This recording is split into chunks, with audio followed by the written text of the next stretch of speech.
अब हम आपको अफगानिस्तान लेकर चलते हैं और आपको यह बताएंगे कि अफगानिस्तान की तालिबान सरकार ने भारत की दुखती रग पर हाथ रखने के लिए अपनी एक मिलिट्री यूनिट का नाम पानीपत रख दिया है। और इस सैनिक टुकड़ी का नाम पानीपत रखने के पीछे तालिबान की सोच यह है कि वो वर्ष 1761 में हुए पानीपत युद्ध की याद दिलाकर हिंदू संस्कृति का अपमान कर सके। पानीपत के इस युद्ध में अफगानिस्तान से आए अहमद शाह अब्दाली की सेना ने उस जमाने में मराठा सेनाओं को हरा दिया था और अब तालिबान भारत के 140 करोड़ लोगों को उसी युद्ध की यादें ताजा करवाना चाहता है। लेकिन तालिबान की सरकार यह भूल गई है कि आज की स्थिति में अफगानिस्तान की सेना भारत की सेना के सामने 2 घंटे भी टिक नहीं पाएगी। और आज हम आपको यह बताने वाले हैं कि आज से 1500 साल पहले कैसे भारत की सीमाएं अफगानिस्तान के पार ईरान तक लगती थीं और एक जमाने में अफगानिस्तान पर हिंदू राजाओं का शासन होता था। और फिर जैसे जैसे इस्लाम धर्म का उदय हुआ वैसे वैसे हमारा देश सिकुड़ते सिकुड़ते अफगानिस्तान और ईरान से हटकर आज वाघा बॉर्डर तक सिमट कर रह गया। सबसे पहले आपको तालिबान की इस मिलिट्री यूनिट के बारे में बताते हैं। अफगानिस्तान के नांगरहार प्रांत में तालिबान ने अपनी सेना की एक नई ऑपरेशन यूनिट का गठन किया है और उसका नाम रखा है पानीपत। ये उसी की तस्वीरें हैं, उसी यूनिट की तस्वीरें जो अभी हम आपको दिखा रहे हैं। आमतौर पर तालिबान इस तरह की मिलिट्री यूनिट को हमेशा कोई ना कोई इस्लामिक नाम देता है, लेकिन यह पहली बार है जब तालिबान ने भारत के एक स्थान के नाम पर अपनी सेना की यूनिट का नाम रखा है, जिसे वो अफगान लोगों के शौर्य और भारत की हार का प्रतीक मानता है। यानी आप कह सकते हैं कि तालिबान ने भारत को नीचा दिखाने के लिए, उसका अपमान करने के लिए, हमारे 140 करोड़ लोगों को उकसाने के लिए पानीपत नाम से अपनी सेना की यह ऑपरेशनल यूनिट बनाई है। तो आज हम आपको यह बताने वाले हैं कि पानीपत नाम ही अफगानिस्तान के तालिबान सरकार ने अपनी सेना की इस यूनिट का क्यों रखा है। पानीपत 56 वर्ग किलोमीटर में फैला हरियाणा का एक छोटा सा जिला है और भारत के इतिहास की नजर से अगर देखें तो यह बहुत ही महत्वपूर्ण जगह है। इसी स्थान पर भारत ने अपने इतिहास के 3 बड़े युद्ध लड़े हैं, जिनमें पहला युद्ध वर्ष 1526 में, दूसरा युद्ध 1556 में और तीसरा युद्ध 1761 में लड़ा गया था। और तालिबान ने 1761 में लड़ी गई पानीपत की तीसरी लड़ाई को ही आधार बनाकर अपनी सैन्य टुकड़ी का गठन किया है और उसका नाम रखा है पानीपत। इस लड़ाई में अफगानिस्तान के शासक अहमद शाह अब्दाली उर्फ अहमद शाह दुर्रानी ने मराठा साम्राज्य की सेना को हरा दिया था और अफगानिस्तान यह मानता है कि यह लड़ाई हिंदू धर्म पर इस्लाम धर्म की सबसे बड़ी जीत थी। इस युद्ध को लेकर इतिहास की ज्यादातर किताबों में भी वही पक्ष लिखा गया है जिसका महिमा मंडन अफगानिस्तान द्वारा किया जा रहा है, लेकिन यह सच आधा है और हम आपको इसका पूरा सच आज बताना चाहते हैं। दरअसल 18वीं शताब्दी में जैसे जैसे भारत में मुगल शासन कमजोर हो रहा था, वैसे वैसे कश्मीर, पंजाब और स्वात घाटी के कुछ इलाके अफगानिस्तान के नियंत्रण में चले गए और अहमद शाह अब्दाली ने दिल्ली को जीतने की उस समय पूरी योजना बना ली थी, क्योंकि वो जानता था कि मुगल कमजोर हो रहे हैं और मुगल उनके सामने टिक नहीं पाएंगे। उस समय दिल्ली में मुगलों का शासन था और मुगल भी अहमद शाह अब्दाली से काफी प्रभावित थे, या ये कह लीजिए कि उससे डर गए थे। इसलिए मराठा साम्राज्य ने यह तय किया कि वो अहमद शाह अब्दाली को रोकने के लिए अपनी सेना को पुणे से 1500 किलोमीटर उत्तर में एक नया युद्ध लड़ने के लिए भेजेगा, जिसका मकसद होगा हिंदू धर्म और उसकी रियासतों को विदेशी आक्रमणकारियों से बचाना। यहां आपके लिए समझने वाली बात यह है कि मुगल तो इन्हें रोक नहीं पाए, भारत के जो दूसरे राजा थे वो भी अपनी जान गंवाना नहीं चाहते थे, उन्होंने सबने कायरता दिखाई, लेकिन मराठा सेना जो थी वो पुणे से 1500 किलोमीटर चलकर पानीपत तक पहुंची ताकि वो हिंदू धर्म की रक्षा कर सकें, हिंदुओं की रक्षा कर सकें और हिंदू संस्कृति को बचा सकें। ये बात हमें हमेशा याद रखनी चाहिए। और वर्ष 1750 आते आते मराठा साम्राज्य पंजाब तक पहुंच गया था और मराठाओं ने लाहौर किले पर भी कब्जा करके अहमद शाह अब्दाली के बेटे को वहां से भागने पर मजबूर कर दिया था। और लाहौर के किले पर 800 वर्षों के बाद एक भगवा ध्वज लहराया था।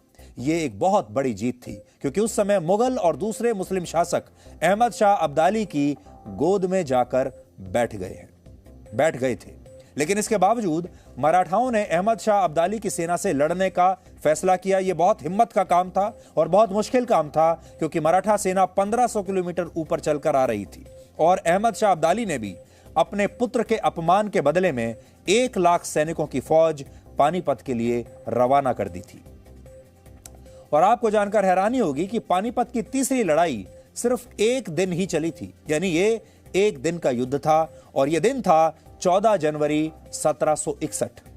उस समय युद्ध में दोपहर तक मराठा सेना का पलड़ा भारी था और ऐसा लगता था कि मराठा सेना जीत जाएगी और अफगान सैनिक युद्ध भूमि छोड़कर भाग रहे थे कायरों की तरह। लेकिन इस दौरान कुछ रणनीतिक गलतियां हो गईं, जिनका फायदा उठाकर अहमद शाह अब्दाली की सेना ने मराठा सेनापति सदाशिवराव भाऊ की हत्या कर दी और इसके बाद मराठा सेना पूरी तरह से बिखर गई और फिर उनकी पराजय हुई। इतिहास में जिस बात का सबसे कम जिक्र होता है वो ये कि अहमद शाह अब्दाली से लड़ने के लिए मराठाओं का इसी देश के बहुत सारे लोगों ने, बहुत सारे शासकों ने साथ नहीं दिया था।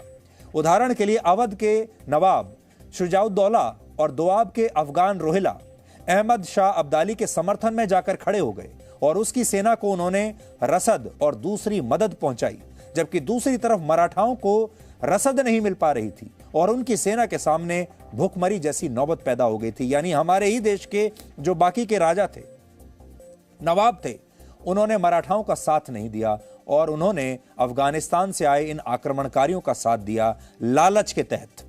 यह बात सही है कि इस युद्ध में मराठाओं को विजय नहीं मिली, लेकिन यह भी उतना ही सच है कि पानीपत की तीसरी लड़ाई एक तरफा लड़ाई नहीं थी और इससे पहले 2 और छोटे युद्ध हुए थे। इनमें पहला युद्ध वर्ष 1760 में करनाल में हुआ और दूसरा कुंजपुरा में हुआ और यह स्थान भी हरियाणा में ही है। और इन दोनों जगहों पर अहमद शाह अब्दाली की सेना मराठाओं से हार गई थी, लेकिन यह बात हमारे इतिहास की किताबों में कहीं दबकर रह गई है। एक और बात, यह जीत अहमद शाह अब्दाली के लिए खोखली साबित हुई और वो भारत से कुछ ज्यादा लूट कर ले जा नहीं पाया। वो असल में आया तो भारत को लूटने के लिए ही था, लेकिन वो कुछ लूट कर ले जा नहीं पाया। इस युद्ध के 10 वर्षों के बाद वर्ष 1771 में मराठाओं ने फिर से अपनी सेना को उत्तर भारत में भेजा और वर्ष 1803 तक दिल्ली मराठाओं के नियंत्रण में रही। और शायद यही वजह है कि इस लड़ाई में जीत के बाद भी अहमद शाह अब्दाली ने फिर कभी दिल्ली पर हमला करने की हिम्मत नहीं दिखाई। इसीलिए अफगानिस्तान में तालिबान अपनी मिलिट्री यूनिट का नाम पानीपत रखकर जो साबित करना चाहता है वो आधा सच है।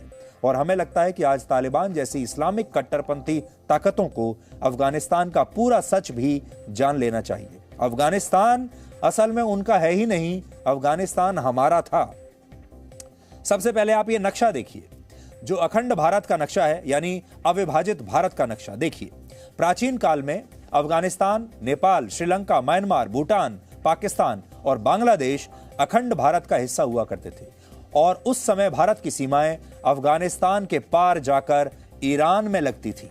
वर्ष 980 में, यानी आज से करीब 1000 वर्ष पहले, अफगानिस्तान पर राजा जयपाल का शासन था और वो एक हिंदू थे, लेकिन मुस्लिम शासकों ने उन पर हमला करके उन्हें सत्ता से बाहर कर दिया और इसके बाद धीरे धीरे अफगानिस्तान भारतवर्ष के नक्शे से बाहर हो गया। अब आप जरा विचार कीजिए कि क्या आज की मौजूदा पीढ़ी इस बात पर भरोसा करेगी कि अफगानिस्तान में किसी जमाने में हिंदू बहुसंख्यक हुआ करते थे और वहां के राजा हिंदू हुआ करते थे, यानी वहां हिंदू राजाओं का शासन था।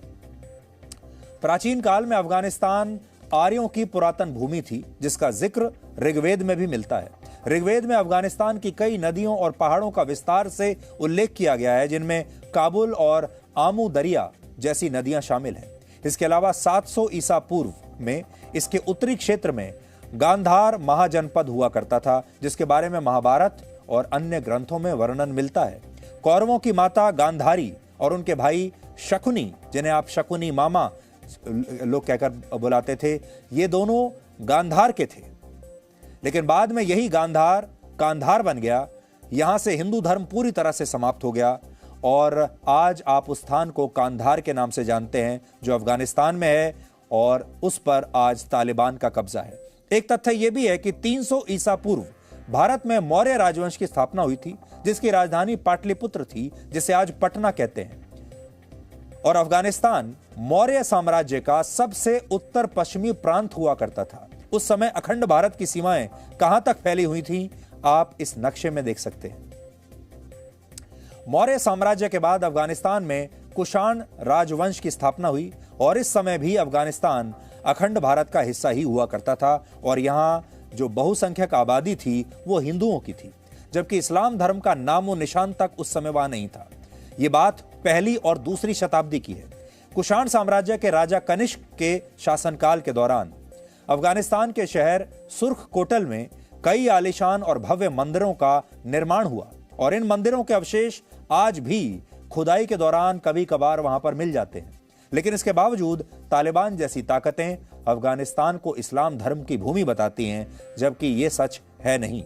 सच यह है कि छठी शताब्दी में, यानी आज से करीब 1400 वर्ष पहले, इस्लाम धर्म सऊदी अरब से दुनिया में फैलने लगा और यह ऐतिहासिक सत्य है कि जैसे जैसे इस्लाम का प्रसार हुआ, प्रचार हुआ, वैसे वैसे भारत की सीमाएं छोटी होती चली गई। यानी जैसे जैसे इस्लाम फैलता गया, वैसे वैसे भारत सिकुड़ता चला गया।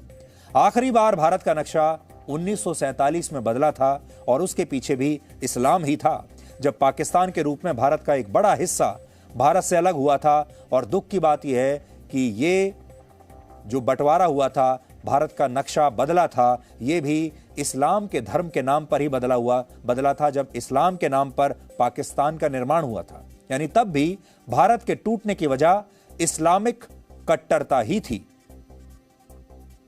अगर संक्षेप में कहें तो आज से लगभग 1000 साल पहले तक भारत की सीमाएं अफगानिस्तान तक फैली हुई थी और हिंदू धर्म की जड़ें कई देशों में थी। लेकिन धीरे धीरे हिंदू धर्म केवल एक देश तक सीमित रह गया और वो है आज का भारत। और ये सब कैसे हुआ, वो भी आज आपको समझना चाहिए। एक जमाने में अफगानिस्तान का गांधार कौरवों की माता गांधारी का गृह राज्य था और उनके पुत्र दुर्योधन का ये ननिहाल था और यहाँ हिंदू धर्म के लोग बहुसंख्यक थे। लेकिन अब यहाँ मुस्लिम समुदाय के लोग बहुसंख्यक हैं। इसी तरह राजा दशरथ की पत्नी केकई देश की राजकुमारी थी, लेकिन अब ये केकई भी पेशावर बन चुका है। आज आप इसे पेशावर के नाम से जानते हैं, जो पाकिस्तान में है। और यहां भी अब मुस्लिम बहुसंख्यक हैं और हिंदू अल्पसंख्यक बनकर रह गए हैं, जबकि पहले ऐसा नहीं था। यह केकई का देश हुआ करता था। इसके अलावा एक और देश था कुंभा, जहां के राजा थे कुंभकर्ण और यहां भी अच्छी खासी हिंदू आबादी थी। लेकिन अब यह कुंभा काबुल बन चुका है और इस समय तालिबान की सरकार इसी काबुल से चलती है और इस्लाम के नाम पर चलती है खुलेआम। पाकिस्तान में स्थित तक्षशिला भी पहले हिंदू धर्म का बहुत बड़ा केंद्र था। रामायण में उल्लेख मिलता है कि इसे राजा भरत द्वारा राजकुमार तक्ष के नाम पर स्थापित करवाया गया था, जो यहाँ के शासक नियुक्त हुए थे और चाणक्य इसी तक्षशिला में ज्ञान का प्रचार प्रसार करते थे। लेकिन अब यह तक्षशिला भी रावलपिंडी बन चुका है, जो पाकिस्तान में है। यानी जो हिंदू धर्म आज से कई हजार साल पहले एक बड़े क्षेत्र में फैला हुआ था, वो सिकुड़कर आज एक देश भारत तक रह गया है। और दुर्भाग्यपूर्ण यह है कि भारत में भी अब कई राज्य ऐसे हैं जहां हिंदू धर्म के लोग अल्पसंख्यक बन चुके हैं। अमेरिका के मशहूर थिंक टैंक प्यू रिसर्च सेंटर के मुताबिक भारत में 7 से ज्यादा ऐसे राज्य और केंद्र शासित प्रदेश हैं जहां हिंदुओं की आबादी अब बहुत कम हो चुकी है। जैसे लद्दाख में सिर्फ 8% हिंदू बचे हैं, लक्षद्वीप में 3% हिंदू बचे हैं, वहां मुस्लिम आबादी 97% हो चुकी है। मिजोरम में 3% हिंदू धर्म के लोग रह गए हैं और एक समय में नागालैंड 5 पांडवों में दूसरे नंबर के भाई भीम की ससुराल हुआ करता था, लेकिन अब यहां भी सिर्फ 9% हिंदू बचे हैं, जबकि मेघालय में 12% और जम्मू कश्मीर में भी सिर्फ 28% हिंदू आबादी अब रह गई है। यानी पहले हिंदू धर्म अफगानिस्तान, पाकिस्तान, बांग्लादेश, म्यांमार, नेपाल, श्रीलंका और भूटान में सीमित हो गया और अब जो भारत नाम का एक देश बचा है, वहां भी कई राज्यों में हिंदू अल्पसंख्यक बन चुके हैं। और ऐसा ही रहा तो आने वाले वर्षों में पश्चिम बंगाल, केरल और आंध्र प्रदेश जैसे राज्यों में भी हिंदू एक दिन अल्पसंख्यक बन जाएंगे, क्योंकि प्यू रिसर्च सेंटर के मुताबिक इन राज्यों में हिंदू आबादी पिछले कुछ वर्षों में तेजी से कम हुई है, जबकि मुस्लिम आबादी उतनी ही रफ्तार से बढ़ रही है। आप इसे भी इस नक्शे के जरिए समझ सकते हैं जो अभी हमने आपको आपकी स्क्रीन पर दिखाया है।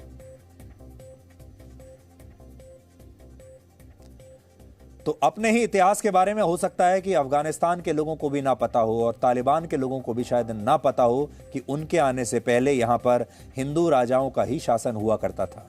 लेकिन हमारे देश के लोगों को कम से कम, और जितने भी भारतीय हैं दुनिया भर में जो हमें इस समय देख रहे हैं, चाहे वो किसी भी देश में रहते हों, उन्हें कम से कम अपने इतिहास के बारे में ज़रूर पता होना चाहिए। और ये भी पता होना चाहिए कि जैसे जैसे इस्लाम धर्म का विस्तार हुआ, वैसे वैसे भारत की जो सीमाएं हैं वो सिकुड़ती चली गई, वैसे वैसे हिंदू संस्कृति और हिंदू धर्म वो भी सिकुड़ता चला गया। और आज स्थिति ये आ गई है कि हम ये भी नहीं कह सकते कि भारत के सभी राज्यों में भी हिंदू बहुसंख्यक होंगे।